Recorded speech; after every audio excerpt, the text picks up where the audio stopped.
అందరికీ నమస్కారం. రాష్ట్ర ప్రజలకి, శ్రేయోభిలాషులు ప్రతి ఒక్కళ్ళకి వైఎస్ జగన్మోహన్ రెడ్డి గారు పులివెందుల ఎమ్మెల్యే, ప్రతిపక్షమైన పార్టీ.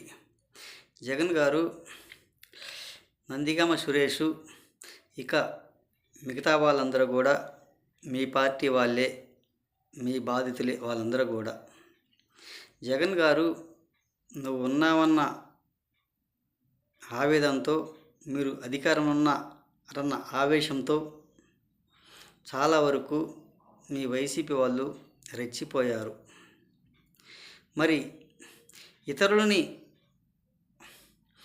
మాటలతో బాధ పెట్టారు. అదే బాధ వాళ్ళు ఇప్పుడు అనుభవిస్తున్నారు మీ వైసీపీ వాళ్ళు. అప్పుడు వాళ్ళను అలా చేయకుండా ఉంటే చాలా బాగుండేది. ఇప్పుడు అదేవిధంగా వాళ్ళు అనుభవిస్తున్నారు. నువ్వు మాత్రం ఏమి తెలియనట్టుగా ఒక శ్రద్ధ పోసల నీతులు చెప్తున్నావు. మరి ఎప్పుడు మారుతావో ఏమో తెలియని పరిస్థితి జగన్ గారు. ఒకసారి ఆలోచించుకోండి. నీ జీవితం అంతా ఒక అబద్ధాల మాటలతోనే, ఒక మోసపూరిత మాటలతోనే జనాన్ని నమ్మిస్తూ బ్రతకడం అయిపోయింది.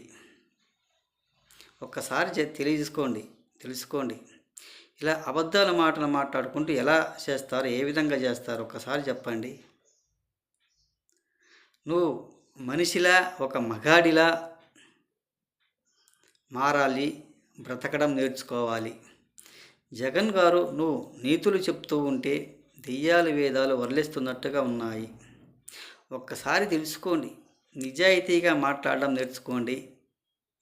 ఒక పురుషునిలా బ్రతకడం నేర్చుకోండి. ఆ అబద్ధాలన్నీ కట్టిపెట్టి బయట పారవేసేయండి. అబద్ధాలతో ఎన్ని సంవత్సరాలు బ్రతుకుతావు? ఏ విధంగా అధికారంలోకి రావాలనుకుంటున్నావు? ఎప్పుడు మీరు అధికారం ఉన్నప్పుడల్లా ఒక మోసం చేయడమును, మోసంతోనే అధికారం చేశావు 5 సంవత్సరాలు. ఒక్కసారి తెలుసుకోండి. మరి గత ప్రభుత్వంలో మీరు చేసిన అరాచకాలకు, దుర్మార్గాలకు, నీచాలకు వాళ్ళందరూ బాధితులే కదా. నందిగామ సురేష్ కానీ వాళ్ళు కానీ మీరున్నారన్న ఆవేదనతో అలా రెచ్చిపోయారు. ఈరోజు వాళ్లకు అవి ఇవ్వటం లేదు, వాళ్ళని బయటికి రానివ్వటం లేదు. ఒకటి పోయేసరికి ఒకటి కేసులు పెడుతూనే ఉన్నారు, బయటికి రాకుండా చేస్తున్నారు అని అంటారు. ఒక్కసారి తెలుసుకోండి. మీ గుంటూరు బోరుగడ్డ అనిల్ గారు, అతనికి కూడా రిమాండ్ పొడిగించారు 15 రోజులు అన్న ఆవేదనతో మీరు ఈ విధంగా రెచ్చిపోతూ ఉన్నారు. మరి ఆయన చెప్పిన మాట్లాడిన మాటలు రాష్ట్ర ప్రజలు కూడా అందరికీ తెలుసు. కొడాలి నానిగారు మాట్లాడిన మాటలు ఒక పాన్పరాగు సపారు నవ్వుతూ తూతూ ఊసుకుంటూ ఆయన మాటలు కూడా రాష్ట్ర ప్రజలు విన్నారు కదా. మరి మీకు ఎలా మనసు ఒప్పుతుంది, ఎలా మాట్లాడబుద్ధిగా అవుతుంది ఒక్కసారి చెప్పండి.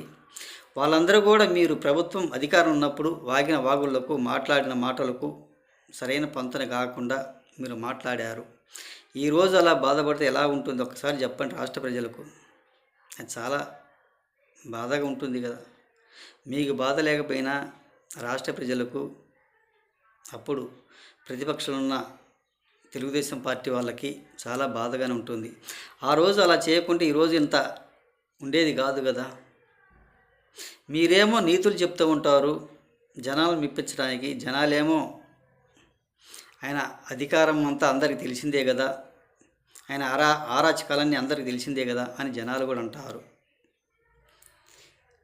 ఒక పావుభాగం మాత్రం మికల్ని మాట్లాడవచ్చు, మికల్ని ఒప్పుకోవచ్చు. ముప్పావు భాగం మాత్రం జగన్ గారి పరిపాలన చూసిందే కదా 5 సంవత్సరాలు.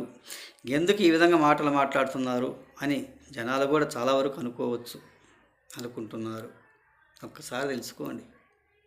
ఒక శ్రద్ధ పోసల్లా నీతులు చెప్తే ఎలా అని తెలియజేస్తూ, మీరు ఎప్పుడైతే అబద్ధాలు చెప్పడం మానేస్తారో, ఎప్పుడైతే నీతిగా మాట్లాడడం మానేస్తారో అప్పుడు జనాలు మెచ్చుకుంటారు అని తెలియజేస్తూ, రాష్ట్ర ప్రజలకి, శ్రేయోభిలాషులు ప్రతి ఒక్కళ్ళకి హృదయపూర్వక ధన్యవాదాలు.